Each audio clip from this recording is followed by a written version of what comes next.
دلیل سیکھیے، اپنا دین سیکھیے۔ الحمدللہ ہم اہل سنت و جماعت ہیں۔ نبی کریم نے ارشاد فرمایا میری امت کے 73 فرقے ہوں گے، 72 جہنم میں جائیں گے، ایک جنت میں جائے گا۔ پوچھا رسول اللہ وہ ناجی فرقہ کون سا ہوگا، ناجی گروہ کون سا ہوگا؟ فرمایا جس پر میں اور میرے صحابہ ہیں۔ تو جو نبی کریم کا طریقہ سنت کہلاتا ہے، جو اس کو اپنائے گا وہ ہوگا اہل سنت، اور صحابہ ایک جماعت تھی پوری، جو ان کا طریقہ اپنائے گا وہ کہلائے گا اہل الجماعہ۔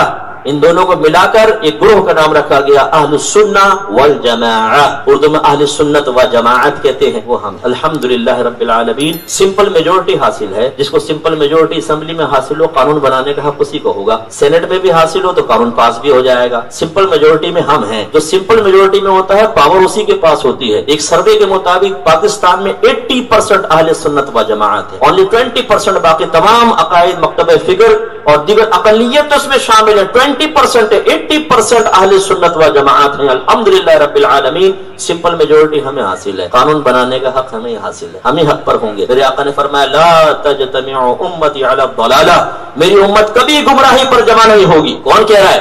آپ کے نبی فرما رہے میری امت کبھی گمراہی پر جمع نہیں ہوگی۔ اس سے نتیجہ نکالا اگر ایک گروہ ایسا ہے جس میں علماء ہیں، مفتیان کرام ہیں اور شیوخ ہیں، صاحب علم، عوام، اور وہ کسی ایک عقیدے کے اوپر ہیں، تو اس کا مطلب وہ سمپل میجورٹی ہے، یہ حق انہی کے ساتھ ہوگا۔ اس لیے کہ اللہ تعالیٰ امت کی کثیر تعداد کو کبھی بھی گمراہی پر جمع نہیں ہونے دے۔